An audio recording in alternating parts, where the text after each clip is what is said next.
चलिए bank Nifty में हम लोग आते हैं पहले और देखेंगे बैंक निफ्टी में क्या हुआ था। आज अपना लॉजिक क्या था। बाइंग सेटअप बन रहा था या सेल सेटअप बन रहा था और उसके पीछे का लॉजिक क्या था। मेरा खुद का ट्रेड क्या था मैं वो भी आपको बताऊंगा। सो इसके पहले जानना ये जरूरी है कि कल का दिन मार्केट में क्या हुआ था। देखिए कल का दिन जो था वो बिल्कुल ही साइडवेज डे रहा था। ठीक है। अब इस तरह के साइडवेज डे में आए कौन थे कल वो हम लोग देख लेंगे। यहाँ पे देखिए सेलर्स आए हुए थे। ठीक है।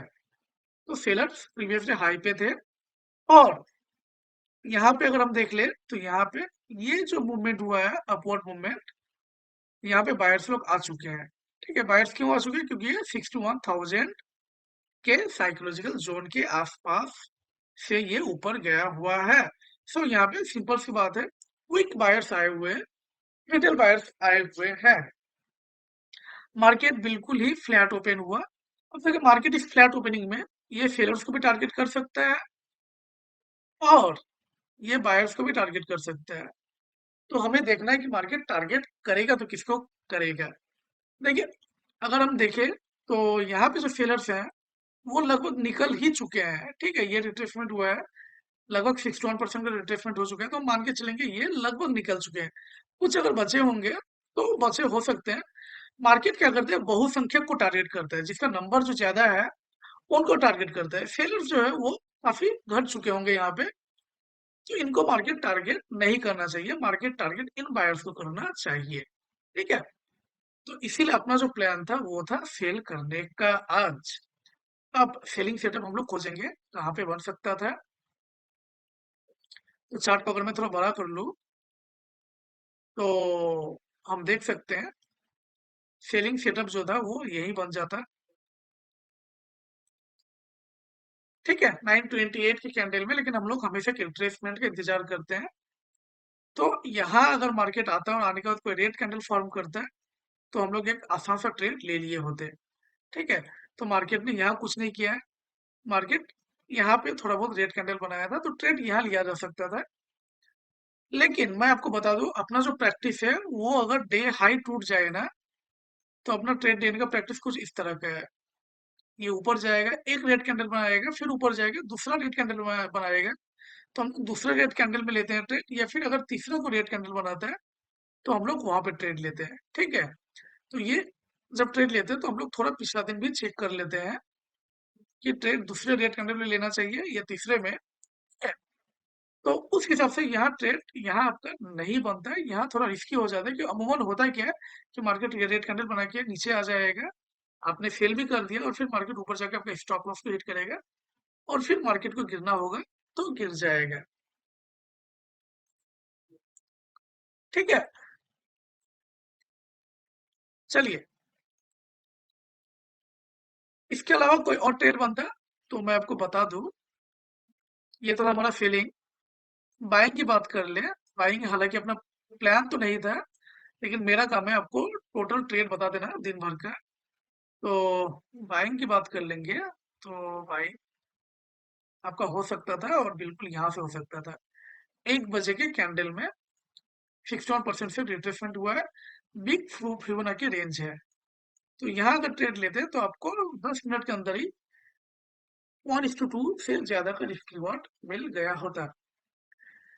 मैं अगर अपनी बात कर लूँ तो मैंने आज सेल करा हुआ था और मेरा जो सेल था वो कहाँ पर था मैं आपको दिखा देता हूँ। देखिए मैं यहाँ सेल तो नहीं कर रहा था क्योंकि मैं हमेशा एक रिट्रेसमेंट का इंतजार करता हूँ। ठीक है। तो मैं देख रहा था कि ये जो है ये यहाँ अगर किसी ने सेल किया होगा तो उसका स्टॉप लॉस अगर 40 पॉइंट्स का स्टॉप लॉस है तो उसका स्टॉप लॉस यहाँ पे आएगा कहीं। ठीक है।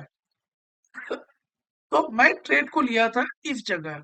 ये कैंडल जब 78% को टच किया हुआ था तभी मैंने ट्रेड को ले लिया था, ये सोच के कि अगला जो कैंडल है वो रेड बनेगा और रेड बन के फिर वो नीचे जाएगा। क्यों?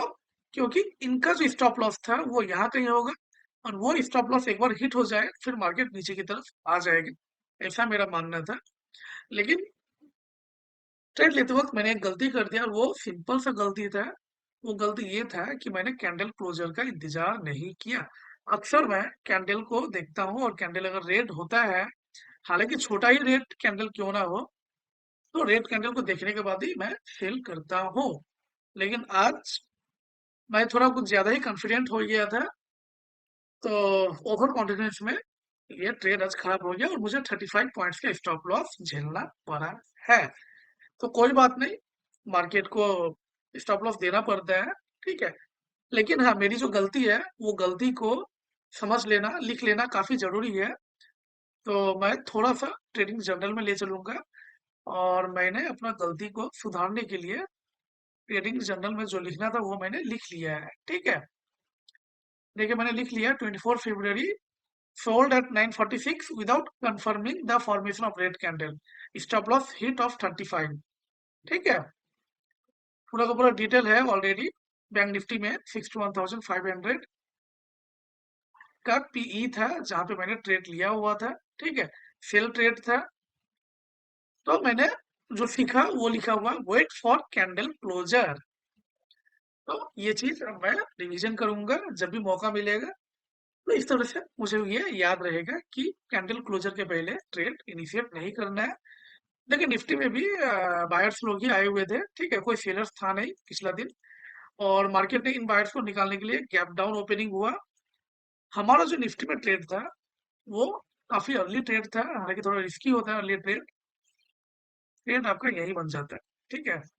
917 के ही रेड कैंडल में ट्रेड लिए जाना, आपको 5 से 10 मिनट के अंदर ही 1:2 का रिस्क रिवॉर्ड मिल गया होता। इसके अलावा बाइंग सेटअप की बात कर ले, तो बाइंग सेटअप भी हमें निफ्टी में दिख रहा है। और बाइंग सेटअप में ट्रेड जो होता है वो कुछ इस तरह का होता है। हाँ जी, यहाँ पे ट्रेड होता है 10:54 का। ट्रेड लिए जाने पे आपको आराम से 1:2 का रिस्क रिवॉर्ड मिल गया होता है। मिलते हैं कल, तब तक के लिए धन्यवाद। जय हिंद।